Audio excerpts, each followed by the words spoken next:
Student achievement tracking system Karnataka ಅಂದರೆ ವಿದ್ಯಾರ್ಥಿ ಸಾಧನೆ ಟ್ರ್ಯಾಕಿಂಗ್ ವ್ಯವಸ್ಥೆ ಕರ್ನಾಟಕ ಅಂದರೆ ಸ್ಯಾಟ್ಸ್ನಲ್ಲಿ ನಾವು ಒಂದು ಗ್ರೇಡ್ಗಳನ್ನು ಯಾವ ರೀತಿಯಾಗಿ ಅಪ್ಡೇಟ್ ಮಾಡೋದು ಅನ್ನೋದ್ರ ಬಗ್ಗೆ ಇದನ್ನು ತಿಳಿಸ್ಕೊಡ್ತಾ ಇದ್ದೀನಿ.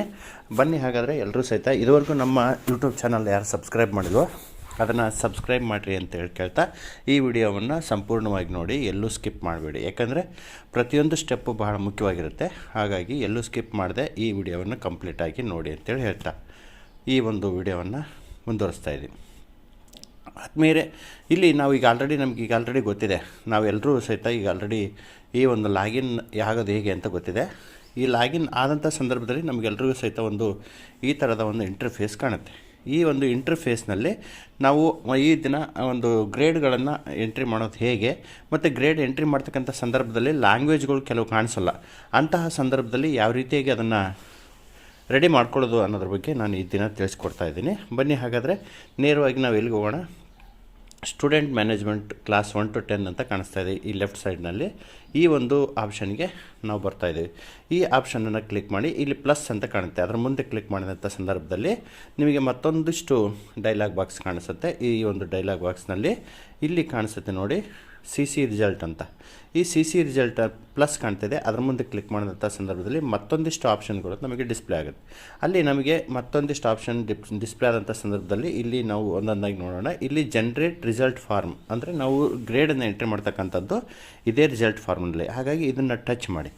ಇದನ್ನು ಟಚ್ ಮಾಡಿದಂಥ ಸಂದರ್ಭದಲ್ಲಿ ಮತ್ತೊಂದು ಇಂಟರ್ಫೇಸ್ ಕಾಣುತ್ತೆ. ನಮಗೆ ಈ ಥರದ ಒಂದು ಇಂಟರ್ಫೇಸ್ನಲ್ಲಿ ನಾವು ಸ್ಟೂಡೆಂಟ್ ರಿಸಲ್ಟ್ ಎಂಟ್ರಿಯನ್ನು ಮಾಡಬೇಕಾಗತ್ತೆ. ಇಲ್ಲಿ ಮುಖ್ಯವಾಗಿ 2023-24 ಡಿಫಾಲ್ಟ್ ಆಗಿರುತ್ತೆ. ಅದಾದಮೇಲೆ ಎರಡನೇ ಕಾಲಮಲ್ಲಿ ಎಷ್ಟನೇ ತರಗತಿ ಅಂತ ಸೆಲೆಕ್ಟ್ ಮಾಡ್ಕೊತಾ ಇದ್ವಿ. ನಾವು 1ನೇ ಕ್ಲಾಸನ್ನು ಸೆಲೆಕ್ಟ್ ಮಾಡ್ಕೊಳ್ತಾ ಇದ್ದೀನಿ. ಅದಾದಮೇಲೆ ಮೀಡಿಯಮನ್ನು ಸೆಲೆಕ್ಟ್ ಮಾಡ್ಕೋಬೇಕಾಗತ್ತೆ. ಇಲ್ಲಿ ಮೀಡಿಯಮ್ ಅಂತ ಕಾಣಿಸುತ್ತೆ. ಇದನ್ನು ಮೀಡಿಯಮನ್ನು ಸೆಲೆಕ್ಟ್ ಮಾಡ್ಕೊಳ್ಳಿ. ಇಂಗ್ಲೀಷ್ ಮೀಡಿಯಮ್ಮು ಅಥವಾ ಕನ್ನಡ ಮೀಡಿಯಮ್, ನಿಮ್ಮ ಸ್ಕೂಲಲ್ಲಿ ಯಾವ ಮೀಡಿಯಮ್ ಇರುತ್ತೋ ಅದನ್ನು ಸೆಲೆಕ್ಟ್ ಮಾಡ್ಕೊಳ್ಳಿ. ಅದಾದಮೇಲೆ ಯಾವ ಒಂದು ಗ್ರೇಡನ್ನು ಪರೀಕ್ಷೆಯ ರಿಸಲ್ಟನ್ನು ಎಂಟ್ರಿ ಮಾಡ್ತಾಯಿದ್ವಿ ಅದನ್ನು ಸೆಲೆಕ್ಟ್ ಮಾಡ್ಕೊಳ್ಬೇಕಾಗುತ್ತೆ.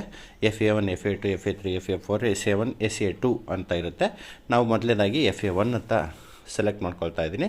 ಅದಾದಮೇಲೆ ಇಲ್ಲಿ ಗ್ರೂಪ್ ಅಂತ ಕಾಣಿಸುತ್ತೆ, ಅಂದರೆ ಲ್ಯಾಂಗ್ವೇಜ್ ಗ್ರೂಪನ್ನು ಸೆಲೆಕ್ಟ್ ಮಾಡ್ಕೋಬೇಕಾಗುತ್ತೆ. ಈ ಇಂಗ್ಲೀಷ್ ಮೀಡಿಯಮ್ಮು ಕನ್ನಡ ಇಂಗ್ಲೀಷನ್ನು ಒಂದೇ ಇರೋದ್ರಿಂದ ಅದನ್ನು ಸೆಲೆಕ್ಟ್ ಮಾಡ್ಕೊಳ್ತಾ ಇದ್ದೀನಿ. ಅದಾದಮೇಲೆ ಸರ್ಚನ್ನು ಕೊಡ್ತಾಯಿದ್ದೀನಿ. ಇಲ್ಲಿ ಸರ್ಚ್ ಅಂತ ಆಪ್ಷನ್ ಕಾಣ್ತಾ ಇದೆ. ಈ ಸರ್ಚನ್ನು ಕೊಡ್ತಾಯಿದ್ದೀನಿ. ಸರ್ಚ್ ಅಂತ ಕೊಟ್ಟಂಥ ಸಂದರ್ಭದಲ್ಲಿ ನೋಡಿ ನಮಗೆ ಈ ಥರದ ಒಂದು ಇಂಟರ್ಫೇಸ್ ಕಾಣುತ್ತೆ. ಇಲ್ಲಿ ನಮಗೆ ಇದು ಸಂಪೂರ್ಣವಾದಂಥ ಒಂದು ಗ್ರೇಡನ್ನು ಎಂಟ್ರಿ ಮಾಡ್ತಕ್ಕಂಥ ಇಂಟರ್ಫೇಸ್. ಇದರಲ್ಲಿ ಈ ಇಂಟರ್ಫೇಸ್ನಲ್ಲಿ ತಾವು ಗಮನಿಸ್ತಿರ್ಬೋದು. ಈ ಒಂದು ಇಂಟರ್ಫೇಸ್ನಲ್ಲಿ ನಮಗೆ ಈ ಒಂದು ಇದರಲ್ಲಿ ಮಕ್ಕಳ ಹೆಸರುಗಳು ಕಾಣಿಸ್ತಾ ಇದೆ, ಸ್ಯಾಟ್ಸ್ ನಂಬರ್ ಕಾಣ್ತಾ ಇದೆ, ಅಟೆಂಡೆನ್ಸ್ ಈಗ ಆಲ್ರೆಡಿ ಎಂಟ್ರಿ ಮಾಡ್ತಕ್ಕಂಥದ್ದು ಕಾಣಿಸ್ತಾ ಇದೆ. ಇಲ್ಲಿ ಮಕ್ಕಳ ಹೆಸರು ಮತ್ತು ಇಲ್ಲಿ ಲ್ಯಾಂಗ್ವೇಜ್ 1, ಲ್ಯಾಂಗ್ವೇಜ್ 2 ಅಂತ ಕಾಣುತ್ತೆ. ಅದಾದಮೇಲೆ ಕೆಲವು ಸಬ್ಜೆಕ್ಟ್ಗಳು ನಮಗಿಲ್ಲಿ ಕಾಣಿಸ್ತಾ ಇಲ್ಲ. ಒಂದು ಮಗುದು ಮಾತ್ರ ಈ ಸಬ್ಜೆಕ್ಟ್ಗಳು ಕಾಣಿಸ್ತಾ ಇದೆ. ಆದರೆ ಇನ್ನುಳಿದಂತಹ ಈ ಮಕ್ಕಳದು ಮತ್ತು ಇಲ್ಲಿ ಈ ಮಕ್ಕಳದು ಇಲ್ಲಿ ಉಳಿದ ಸಬ್ಜೆಕ್ಟ್ಗಳು ಅಂದರೆ ಯಾವುದು ಗಣಿತ ಮತ್ತು ಪರಿಸರ ಅಧ್ಯಯನ ಸಬ್ಜೆಕ್ಟ್ಗಳು ಇಲ್ಲಿ ಬ್ಲ್ಯಾಂಕ್ ಆಗಿ ಕಾಣಿಸ್ತಾ ಇದೆ. ತಾವು ಗಮನಿಸ್ತಿರ್ಬೋದು, ಇಲ್ಲಿ ಬ್ಲ್ಯಾಂಕ್ ಆಗಿ ಕಾಣಿಸ್ತಾ ಇದೆ ನೋಡಿ. ಈ ಥರ ಕಾಣಿಸ್ಬಾರ್ದು. ಈ ಥರ ಕಾಣಿಸಿದಂಥ ಸಂದರ್ಭದಲ್ಲಿ ನಾವು ಗ್ರೇಡ್ಗಳನ್ನು ಎಂಟ್ರಿ ಮಾಡಲಿಕ್ಕೆ ಸಾಧ್ಯ ಆಗೋದಿಲ್ಲ. ಹಾಗಾದರೆ ಇಲ್ಲೊಂದು ಪ್ರಾಬ್ಲಮ್ ಆಗಿದೆ. ಏನು ಪ್ರಾಬ್ಲಮ್ ಆಗಿದೆ ಅಂತ ನಾವು ನೋಡೋದಾದರೆ ಇಲ್ಲಿ ಲ್ಯಾಂಗ್ವೇಜ್ ಅಸೈನು ಸರಿಯಾಗಿ ಆಗಿಲ್ಲ. ಹಾಗಾದರೆ ಲ್ಯಾಂಗ್ವೇಜ್ ಅಸೈನ್ ಸರಿಯಾಗಿ ಆಗಿಲ್ಲ ಅಂದರೆ ನಾವು ಹೇಗೆ ಅದನ್ನು ಸರಿಪಡಿಸ್ಕೊಳ್ಳೋದು ಅಂತ ನಾವು ನೋಡೋದಾದರೆ ಅದೇ ನಾವು ಸ್ಟೂಡೆಂಟ್ ಮ್ಯಾನೇಜ್ಮೆಂಟಿಗೆ ಬರ್ತಾಯಿದ್ದೀವಿ. ಸ್ಟೂಡೆಂಟ್ ಮ್ಯಾನೇಜ್ಮೆಂಟ್ ನಾವು ಈಗೇನು ಬಂದಿವಲ್ಲ ಅದೇ ಸ್ಟೂಡೆಂಟ್ ಮ್ಯಾನೇಜ್ಮೆಂಟಲ್ಲಿ ಅಲ್ಲಿ ಮುಂದೆ ಪ್ಲಸ್ ಮಾರ್ಕ್ ಕಾಣ್ತಾ ಇದೆ. ಅದರ ಪ್ಲಸ್ ಮಾರ್ಕನ್ನ ಮೇಲೆ ಕ್ಲಿಕ್ ಮಾಡಿದಂಥ ಸಂದರ್ಭದಲ್ಲಿ ಈ ಥರ ಮತ್ತೊಂದಿಷ್ಟು ಆಪ್ಷನ್ ಕಾಣುತ್ತೆ. ಅಲ್ಲಿ ಆದಮೇಲೆ ಮತ್ತೆ ನಮಗೆ ಇಲ್ಲಿ CC ರಿಸಲ್ಟ್ ಅಂತ ಕಾಣುತ್ತೆ ನೋಡಿ.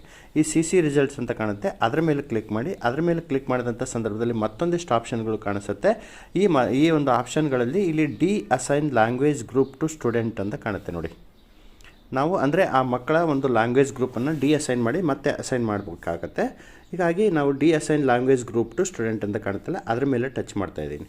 ಇದ್ರ ಮೇಲೆ ಟಚ್ ಮಾಡಿದಂಥ ಸಂದರ್ಭದಲ್ಲಿ ನಾನು 1ನೇ ಕ್ಲಾಸನ್ನು ಈಗ ನೋಡಿದಾಗ ಆ ಥರ ಪ್ರಾಬ್ಲಮ್ ಬಂತು. ಹಾಗಾಗಿ ನಾನು 1ನೇ ಕ್ಲಾಸ್ ಸೆಲೆಕ್ಟ್ ಮಾಡ್ಕೊಳ್ತಾ ಇದ್ದೀನಿ. ಇಂಗ್ಲೀಷನ್ನು ಸೆಲೆಕ್ಟ್ ಮಾಡ್ಕೊಂಡಿದ್ದೀನಿ, ಮೀಡಿಯಮ್ಮು ಮತ್ತು ಗ್ರೂಪು ಎಲ್ಲ ಇರಲಿ. ಇದಾದಮೇಲೆ ಸರ್ಚನ್ನು ಕೊಡಿ. ನಮಗೆ ಒಂದು ಇಂಟರ್ಫೇಸ್ ಕಾಣ್ತಾ ಇದೆ. ಈ ಒಂದು ಇಂಟರ್ಫೇಸ್ನಲ್ಲಿ ನಾವು ಡಿ-ಅಸೈನನ್ನು ಪ್ರತಿ ಮಕ್ಕಳದ ಲ್ಯಾಂಗ್ವೇಜ್ ಗ್ರೂಪನ್ನು ಡಿ-ಅಸೈನ್ ಮಾಡಬೇಕಾಗುತ್ತೆ. ಇಲ್ಲಿ ಆಲ್ ಅಂತ ಕೊಟ್ಬಿಡ್ಬೇಕಾಗುತ್ತೆ.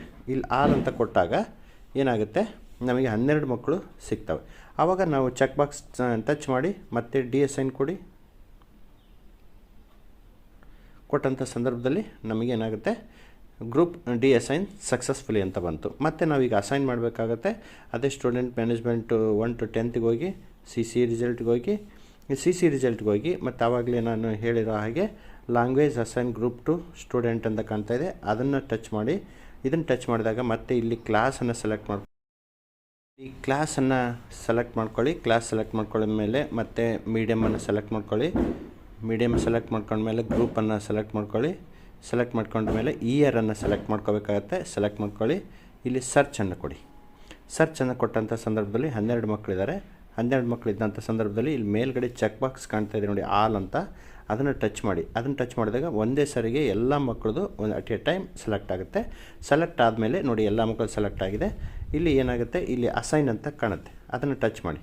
ಅದನ್ನು ಟಚ್ ಮಾಡಿದಂಥ ಸಂದರ್ಭದಲ್ಲಿ ನಮಗೆ group successfully assign to the student ಅಂತ ಕಾಣುತ್ತೆ. ಇದು ನಮಗೀಗ ಮಕ್ಕಳದು ಗ್ರೂಪ್ ಲ್ಯಾಂಗ್ವೇಜ್ ಗ್ರೂಪು ಅಸೈನ್ ಆಯಿತು. ಇವಾಗ ನಾವು ಏನು ಮಾಡ್ತಾಯಿದ್ದೀವಿ, ಮತ್ತೆ ಸ್ಟೂಡೆಂಟ್ ಮ್ಯಾನೇಜ್ಮೆಂಟ್ ಕ್ಲಾಸ್ 1 to 10 ಅಂತ ಕಾಣ್ತಾ ಇದೆ, ಅಲ್ಲಿಗೆ ಬರ್ತಾಯಿದ್ದೀವಿ. ಅಲ್ಲಿ ರಿಸಲ್ಟ್ ಸಿ ಸಿ ರಿಸಲ್ಟ್ ಅಂತ ಕಾಣ್ತಾ ಇದೆ, ಅಲ್ಲಿಗೆ ಬರ್ತಾಯಿದ್ದೀವಿ. ಅಲ್ಲಿ ಬಂದಾಗ ಜನ್ರೇಟ್ ರಿಸಲ್ಟ್ ಫಾರ್ಮ್ ಅಂತ ಕಾಣ್ತಾ ಇದೆ ನೋಡಿ. ಈಗ ನಾವು ಗ್ರೇಡನ್ನು ಎಂಟ್ರಿ ಮಾಡೋಕ್ಕೆ ಹೋಗ್ತಾಯಿದ್ದೀವಿ, ಅಲ್ಲಿಗೆ ಬಂದಿದ್ದೀವಿ. ಈಗ ಇಲ್ಲಿ ಮತ್ತೆ ನಾವು ಏನು ಮಾಡ್ತಾಯಿದ್ದೀವಿ, 1ನೇ ಕ್ಲಾಸನ್ನು ಸೆಲೆಕ್ಟ್ ಮಾಡ್ಕೊಂಡಿದ್ದೇನೆ, ಮೀಡಿಯಮ್ ಇಂಗ್ಲೀಷ್ ಸೆಲೆಕ್ಟ್ ಮಾಡ್ಕೊಂಡಿದ್ದೇನೆ. ಅಂದರೆ ನಮ್ಮ ಶಾಲೆಯಲ್ಲಿ ಯಾವ ಮೀಡಿಯಮ್ ಇರುತ್ತೋ ಅದನ್ನು ಸೆಲೆಕ್ಟ್ ಮಾಡ್ಕೊಳ್ತಾ ಇದ್ದೀನಿ. FA1 ತೊಗೊಂಡಿದ್ದೇನೆ. ಅದಾದಮೇಲೆ ಲ್ಯಾಂಗ್ವೇಜ್ ಅಸೈನ್ ಲ್ಯಾಂಗ್ವೇಜ್ ಗ್ರೂಪನ್ನು ತೊಗೊಂಡಿದ್ದೇನೆ. ಸರ್ಚ್ ಕೊಡಿ. ಸರ್ಚ್ ಕೊಟ್ಟಂಥ ಸಂದರ್ಭದಲ್ಲಿ ನೋಡಿ, ಈಗ ಎಲ್ಲ ಮಕ್ಕಳದು ಸಹಿತ ಏನಾಯಿತು ತಾವು ಗಮನಿಸ್ತಿರ್ಬೋದು, ಇಲ್ಲಿ ಎಲ್ಲ ಮಕ್ಕಳದು ಎಲ್ಲ ಸಬ್ಜೆಕ್ಟ್ಗಳು ಇವಾಗ ಡಿಸ್ಪ್ಲೇ ಆಗ್ತದೆ. ಸರ್ಚ್ ಕೊಟ್ಟಂಥ ಸಂದರ್ಭದಲ್ಲಿ ಇವಾಗ ನೋಡಿ, ಆವಾಗಲೇ ಅರ್ಧ ಸಬ್ಜೆಕ್ಟ್ ಕಾಣ್ತಾ ಇದ್ವು, ಕನ್ನಡ ಇಂಗ್ಲೀಷ್ ಅಷ್ಟೇ ಕಾಣ್ತಾ ಇದ್ವು. ಇವಾಗ ನೋಡಿ ಎಲ್ಲ ಸಬ್ಜೆಕ್ಟ್ಗಳು ಇಲ್ಲಿ ಎಲ್ಲ ಮಕ್ಕಳದ ಸಬ್ಜೆಕ್ಟ್ಗಳು ಇಲ್ಲಿ ಡಿಸ್ಪ್ಲೇ ಆಗ್ತದವೆ. ಅಂದರೆ ಇವಾಗ ಇಲ್ಲಿ ನಮ್ಮದು ಏನಾಯಿತು, ಲ್ಯಾಂಗ್ವೇಜ್ ಗ್ರೂಪು ಕರೆಕ್ಟಾಗಿ ಅಸೈನ್ ಆಗಿದೆ ಅಂತ ಅರ್ಥ ಆಗುತ್ತೆ.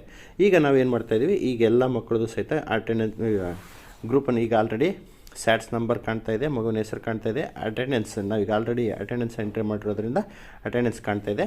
ಈಗ ಏನು ಮಾಡಬೇಕಾಗತ್ತೆ, ಇಲ್ಲಿ ಕನ್ನಡ ಅಂತ ಕಾಣ್ತಾ ಇದೆಯಲ್ಲ, ಇದ್ರ ಮೇಲೆ ಡ್ರಾಪ್ ಡೌನ್ ಟಚ್ ಮಾಡಿದಾಗ ಗ್ರೇಡ್ಗಳು ಕಾಣಿಸುತ್ತೆ. A+ absent, B C+, exemption ಅಂತ. ಎಕ್ಸಂಪ್ಷನ್ ಅಂದರೆ ಡಿಸಬಿಲಿಟಿ ಮಕ್ಕಳು, ತೀವ್ರ ಥರ ನ್ಯೂನತೆ ಹೊಂದಿರತಕ್ಕಂಥವ್ರು ತರಗತಿ ಕೋಣೆಗೆ ಅಟೆಂಡ್ ಆಗದೇ ಇದ್ದರೆ ಅವ್ರಿಗೆ ಎಕ್ಸಂಪ್ಷನ್ ಅಂತ ತಾವು ಫಿಲ್ ಮಾಡಬೇಕಾಗತ್ತೆ. ಈ ಥರ ನಾವು ಅಟೆಂಡೆನ್ಸ್ A ಗ್ರೇಡ್ ಇಲ್ಲಿ ನಾನು A ಕೊಟ್ಟು, ಮತ್ತು ಅದೇ ರೀತಿಯಾಗಿ ಇಂಗ್ಲೀಷ್ ಮತ್ತು ನಮ್ಮದು ಯಾವುದು ಗ್ರೇಡ್ ಅಂತ ಅದನ್ನು ಕೊಟ್ಟು, ಮತ್ತು ನಾನು ಎಲ್ಲ ಮಕ್ಕಳದು ಇದೇ ಥರ ಅಟೆಂಡೆನ್ಸ್ ಇದನ್ನು ಗ್ರೇಡನ್ನು ಎಂಟ್ರಿ ಮಾಡ್ತಾಯಿದ್ದೀನಿ. ಎಂಟ್ರಿ ಮಾಡಿಬಿಟ್ಟು ನಾವೇನು ಮಾಡ್ತೀವಿ, ಇದೇ ರೀತಿ ಎಲ್ಲ ಮಕ್ಕಳದು ಎಂಟ್ರಿ ಮಾಡಿಬಿಟ್ಟು ಕೊನೆಗೆ ಏನು ಮಾಡ್ತಾಯಿದ್ವಿ, ಸಬ್ಮಿಟ್ ಅಂತ ಕೊಡ್ತಾಯಿದ್ವಿ. ಇದು FA1 ಆಯಿತು. ಆಮೇಲೆ ಮತ್ತೆ FA2 ಅನ್ನು ಸೆಲೆಕ್ಟ್ ಮಾಡಿಕೊಂಡು ಸೆಲೆಕ್ಟ್ ಮಾಡಿಕೊಂಡು ಸರ್ಚ್ ಕೊಡಬೇಕಾಗತ್ತೆ. ಮತ್ತೆ ಸರ್ಚ್ ಕೊಟ್ಟು ಮತ್ತು ಇದೇ ರೀತಿ ಎಲ್ಲ ಮಕ್ಕಳದು ಅಟೆಂಡೆನ್ಸ್ ಯಾವುದು ಗ್ರೇಡನ್ನು ಎಂಟ್ರಿ ಮಾಡಿ ಮತ್ತೆ ಸಬ್ಮಿಟನ್ನು ಕೊಡಬೇಕಾಗತ್ತೆ. ಇದೇ ರೀತಿಯಾಗಿ FA3, FA4, SA1, SA2 ಈ ಥರ ಎಲ್ಲ ಒಂದು ವಿಷಯಗಳನ್ನು, ಎಲ್ಲ ಎಕ್ಸಾಮ್ಗಳನ್ನು ತಾವು ಈ ಒಂದು ವಿಭಾಗದಲ್ಲಿ ಎಲ್ಲ ತರಗತಿ ವೈಸು ಎಂಟ್ರಿ ಮಾಡಿ ಸಬ್ಮಿಟ್ ಮಾಡಬೇಕಾಗತ್ತೆ. ಈ ಥರ ನಾವು CC ರಿಸಲ್ಟನ್ನು ಎಂಟ್ರಿ ಮಾಡ್ತಕ್ಕಂಥದ್ದು, ಮತ್ತು ಲ್ಯಾಂಗ್ವೇಜ್ ಅಸೈನ್ ಮಾಡ್ತಕ್ಕಂಥದ್ದು, ಮತ್ತು ವಿಶೇಷ ಚೇತನರಿದ್ದರೆ ಅವ್ರಿಗೆ ಎಕ್ಸಂಪ್ಷನ್ ಕೊಡ್ತಕ್ಕಂಥದ್ದು ವಿಷಯದ ಬಗ್ಗೆ ಒಂದಿಷ್ಟು ಮಾಹಿತಿಯನ್ನು ತಿಳ್ಕೊಂಡಿದ್ದೇವೆ. ನಿಮಗೆಲ್ಲ ಇದು ಹೆಲ್ಪ್ ಆಯಿತು ಅಂತ ಅಂದ್ಕೊಳ್ತಾ ಇದ್ದೀನಿ. ಎಲ್ರಿಗೂ ನಮಸ್ಕಾರ.